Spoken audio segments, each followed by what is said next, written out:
Welcome to this second session as I explore this 10-watt laser. We've already found that it's got some strange beam and lens characteristics. And what I've just now done is, with the lens the wrong way round, flat side up and convex side down, it looked as though the best focus with my guesstimates was around about 65-66 millimeters. But when I look at it a little bit more closely, I found what I thought was the best focus in steps of 2 millimeters, and then I've gone back in steps of 1 millimeter and I found the best focus there. That happens to be a piece of material that I happen to have in my waste bin that is exactly 60 millimeters tall. So that's the nominal focal length, 60 millimeters, and that's our reference gauge.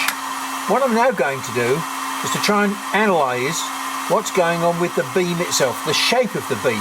You might think this is a waste of time, but this is very, very valuable information to me when I want to assess how good this machine is at doing engraving or at doing cutting. So we're going to keep the focus exactly the same. We're going to change the exposure time for each one of these pulses. I'm going to start off at 10, 20, 30, 40, 50, 60 so milliseconds. I hope you'll begin to understand what I'm trying to do when I show you the results under the microscope. Then the other test that we're going to do is my line test, and this will tell us roughly what the depth of the cut is. There we go, 60 mil.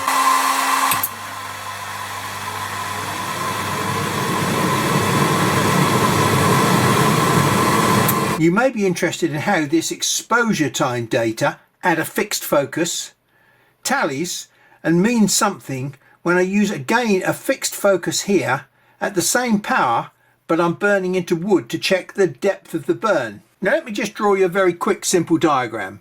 Let's assume that the beam is 0.1 millimeters diameter. If I put 10 of those together, 1 millimeter. So if I hold the beam on long enough, I will be able to burn through this material. That doesn't represent a continuous line, because hey, I don't draw a continuous line in dots like that. So to make it easier, what I'm going to do, I'm going to put another set of dots in there. To cut 1 millimeter, I'm going to finish up with 19 dots, 1 millimeter cut, because they're all joined up. So now I've got a measure of what these speeds here mean. Okay, so 10 millimeters a second equals 190 dots per second. And so if we take 1 second, which is 1,000 milliseconds, and we divide that by 190, that equals about approximately 5 milliseconds. So even at 10 millimeters a second, the exposure time for a dot is very, very small, less than what I've got here at 10 milliseconds. If you run that at 1 millimeter a second, you're going to finish up with about 50 milliseconds. 10, 20, 30, 40, 50. 10 milliseconds is, relatively speaking, a long period of time for an exposure for cutting. So that's a close-up view of the edge of my piece of material that I ran the beam into. That was done at 10 millimeters a second. That 20, that 40, and that 60. Well, how is this in any way useful to me? The one thing I will remind you of is that damage to material is directly related to the intensity of light that's fired at the material. So when you start thinking about what caused that damage, the power was constant, the material was basically constant, and the speed was constant. So the only thing to cause the difference between the burning here and the burning here is the intensity of the light. The exposure time for that part there and this part here was both 5 milliseconds. Now in 5 milliseconds I was able to burn that deep with one part of the beam, but only cause that amount of damage with another part of the beam. The only way that that can happen is if that part of the beam was substantially higher intensity than this part here. This part here has only managed to scorch the material. This part here has managed to evaporate the material 3 millimeters deep.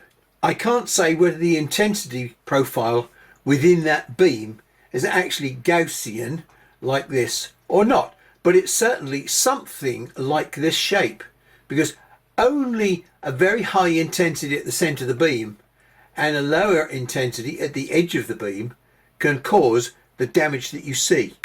Looking at that burn tells us quite a lot about the intensity distribution within the beam. So that's caused by about 5 milliseconds worth of burn. This is caused by 2.5 milliseconds worth of burn. And this is probably less than 1 milliseconds worth of burn. Again, very controversially, I'm saying this beam is not suitable for grayscale engraving. And when I say grayscale engraving, I mean surface damage grayscale engraving. Remember back to the first episode in this series where I used a blow lamp to burn different coloured brown onto the surface of a piece of wood. I didn't burn into the wood with a groove like this. All I did was change the colour of the surface by changing the speed at which a fixed amount of power was being applied to the surface. Because this power is not very uniform, it is very spiky.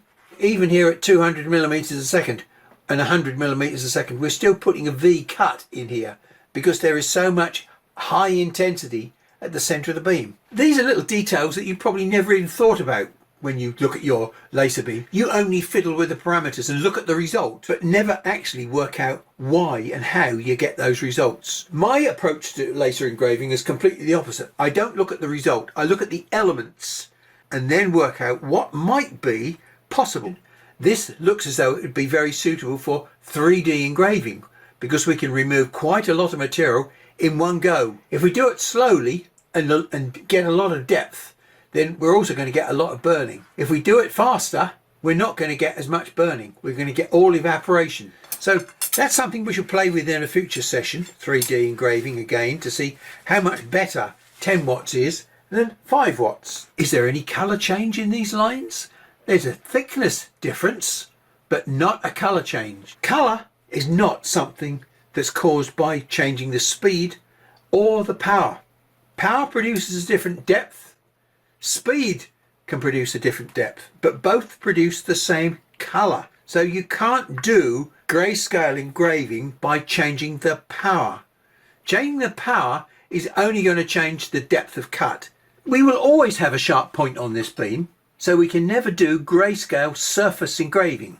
In this test, we kept the power constant 90% and we changed the speed. I'm now going to do exactly the same exercise again, and what we're going to do, we're going to keep the speed constant and vary the power.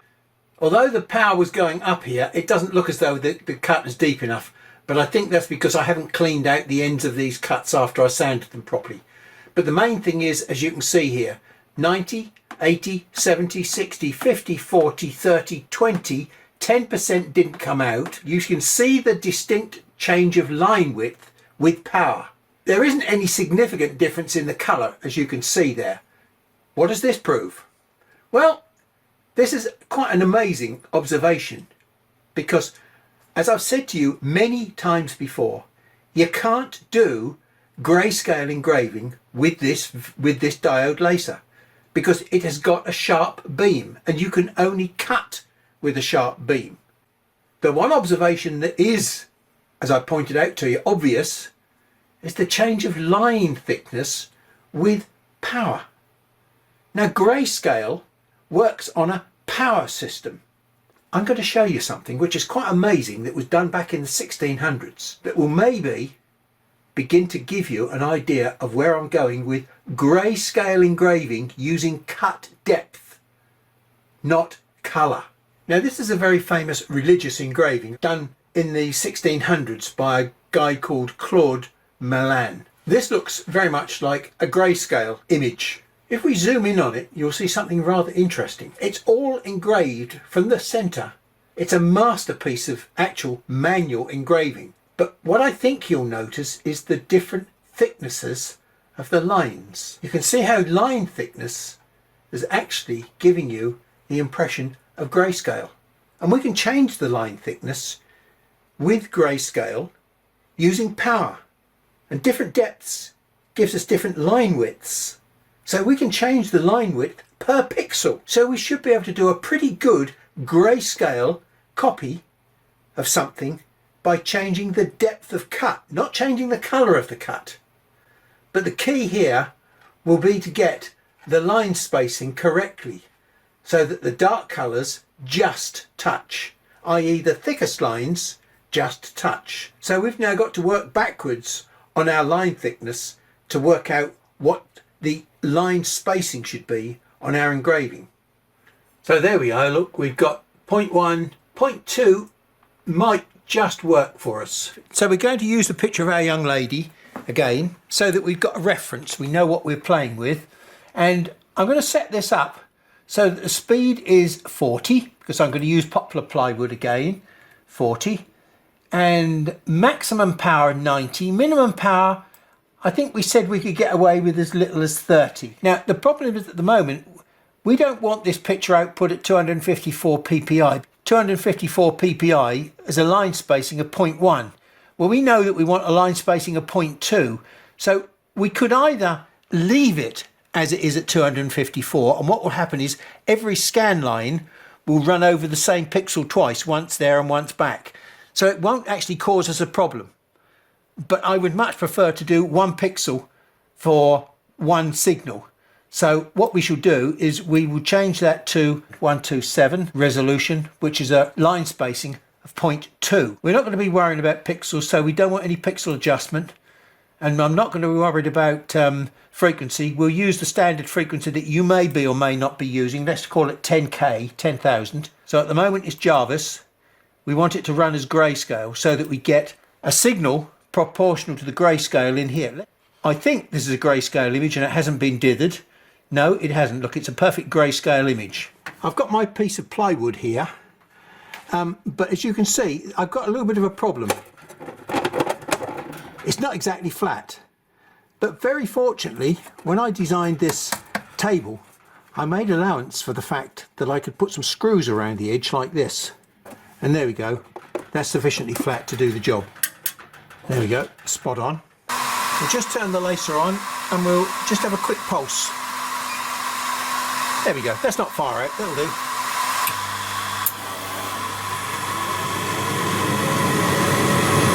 This is not going to be quick because we're only running at 40 millimeters a second.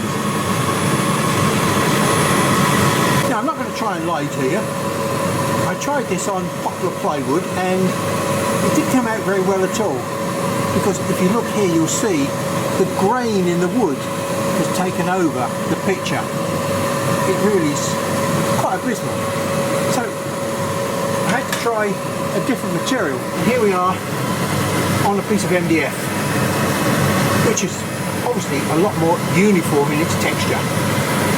And my goodness me, the results are pretty damn good.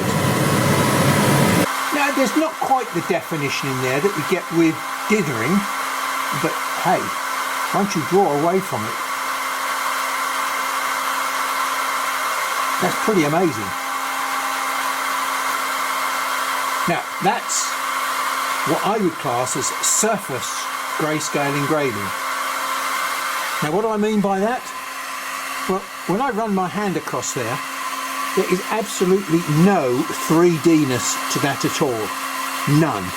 Even the darker spots there have our eyes, or down here, I can't feel anything on that border there. This is truly a surface engraving, but done with a cut.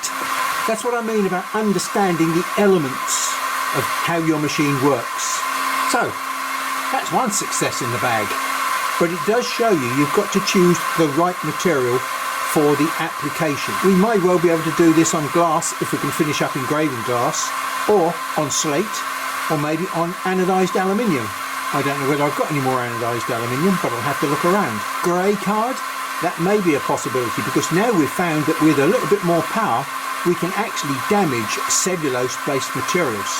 A world has started to open up to us now that we've moved on to 10 watts. Despite my scepticism about the diode laser technology, I'm trying to keep an open mind, but of course with so much experience with the CO2 laser, I have got a tendency to compare, and I am a little bit impatient at some of the speed problems that I've experienced so far. But hey, let's be fair, I'll only be using 5 watts. As we step up to 10 watts, a different world seems to be appearing in front of me. What we've just seen is something that I cannot do on a CO2 laser. and that is surface engraving with cuts. I don't get the opportunity to change the line thickness with a CO2 glass tube. The reason being, very simply, that when I change the power on a CO2 machine, I actually change the intensity distribution within the beam as I change the power. And that completely changes the way in which the beam passes through the lens and focuses down onto the material. I don't get a line width change in the same way that I do with a diode laser, because the diode laser has only ever got one shape to its beam. It's that shape. It's always spiky because you don't change the power. What you do, you turn it on and it's always that shape. You allow it to hit the surface for different periods of time depending on the PWM duty cycle. So although I'm changing the speed on here from 10, 20, 40, 60, 100, 200, as I give it more exposure time, I get deeper cuts. So this is actually a very nice picture of how the beam grows with exposure time. But as you can see, it's always the same pointy shape beam. They're not the sort of characteristic you see with a glass tube CO2 beam. However, with an RF controlled CO2 laser, you don't get the opportunity to change the power, you only change the duty cycle with an RF CO2 laser. So the RF2 CO2 laser and the diode have got very similar performance characteristics, except that the CO2 RF laser has got a lot more capability when it comes to material variety. Okay, well, we didn't have 100% success with wood. The grain was very pronounced and stood out in the picture. We thought we'd had pretty good success with MDF. When I looked at it under the microscope, it wasn't the thickness of the lines that was causing the colour. It was the fact that there was some plastic binder in the background, which when the power got deeper, it produced some debris on the edges. The colouring was not entirely due to line spacing, it was down to some other debris. So we had to really discount that, despite the fact that it looked quite good. So now what I'm using is some thin grey card that I bought from Amazon. Well, it is definitely cellulose based, and we'll give this a try because I don't think this is going to scorch and burn as much as wood, and it's a wood simulation without any grain in it. As we saw with the Claude Mellan engraving, that's what we're trying to simulate here, varying line thicknesses to produce the impression of grayscale. Considering that is just a series of very varied line thicknesses rather than a series of dots, that's not bad. We'll have to go and look at that under the microscope to make sure that we have actually got varying line widths. It's not as detailed as a dithered image. I might do a comparative dithered image to see how it comes out. Well, I think already we can see that dithering is producing a much better quality image than grayscale.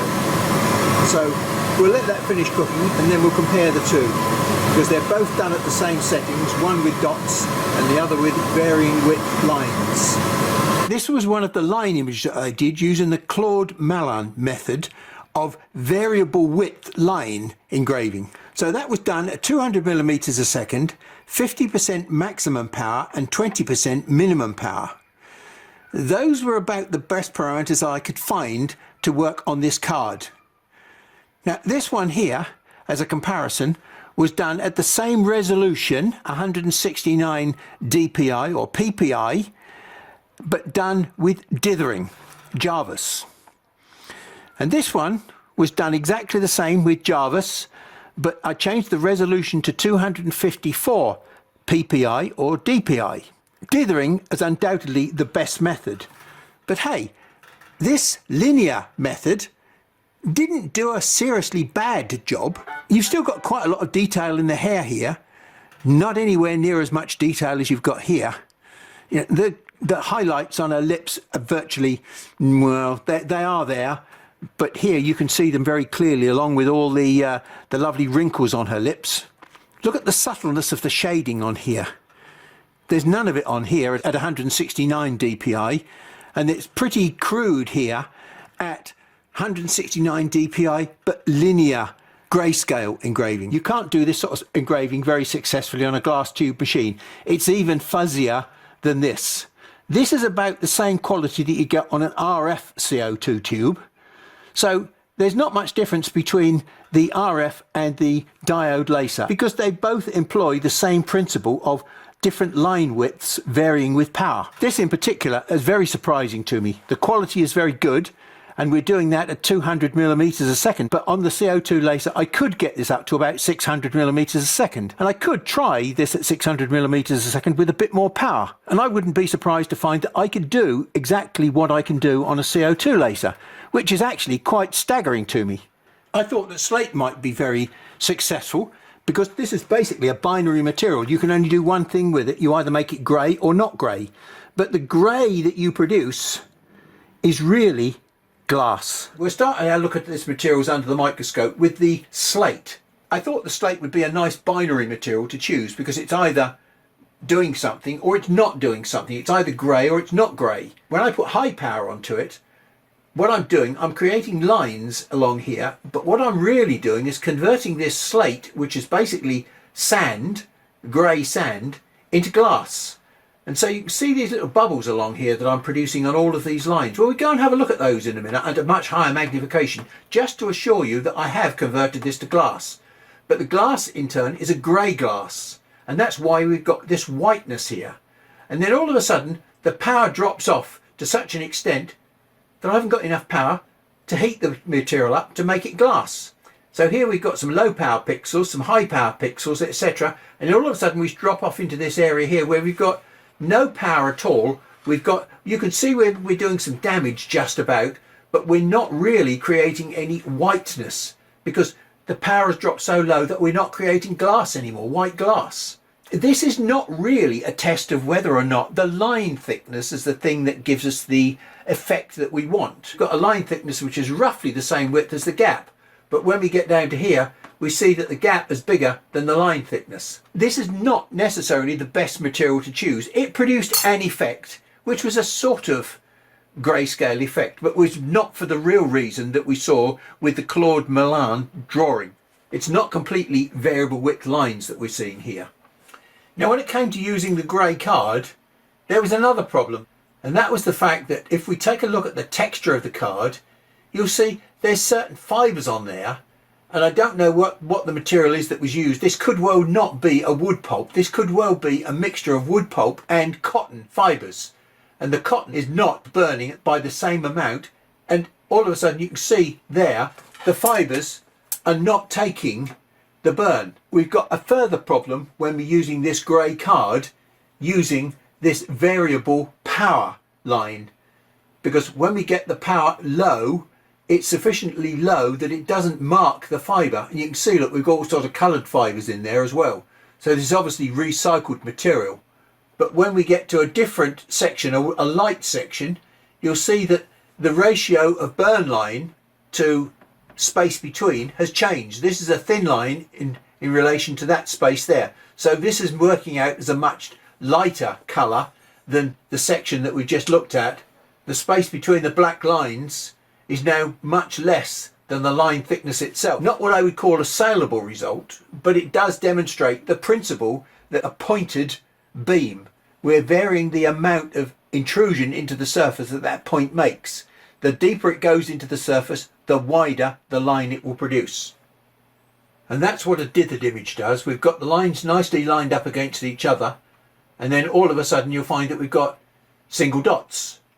Having seen this now, I could have adjusted up better with a little bit more power and more speed. Speed will reduce the thickness of the lines, and power will make these burn a little bit deeper, the single dots. I just used the same settings that I'd found for the linear grayscale engraving. The lighter of these two pictures, look at the gap between the lines. The lines are not close enough, so we finish up producing a much grayer image because the line spacing is much wider and we're seeing more of the grey background.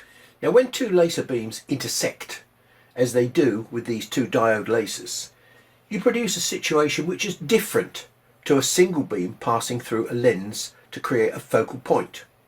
The focal point that we have created with these two beams is an intersection point where the intensity is very high at that intersection point. We have looked at the characteristic at that intersection point because I put the intersection point here on the surface. And then we can see what's happened when we allow that beam to damage for a certain amount of time. Vary the time and you get variable amounts of damage. Well, we've been using damage at this area here at 100 and 200 millimeters a second. And as you can see, even at 1 and 200 millimeters a second, we've still got what I call a spiky beam. Things start to change when we try and do cutting. The way in which the lens focuses the laser beam for cutting is different. Here we've got two laser beams, two, that are gradually getting smaller and smaller, and they converge into one, which is the focal point of the beams, not the focal point of the lens. And then we start going out of focus again, back towards two beams. This is acting exactly like the focal point of a lens, but it's the focal point of intersection of the beams, not the focal point of the lens itself. When it comes to cutting, this is not going to act like a normal CO2 laser beam, a single beam. And so in the next session, we're going to try and explore what happens when we try and cut with this. Thank you very much for your time today, and I'll catch up with you in the next session.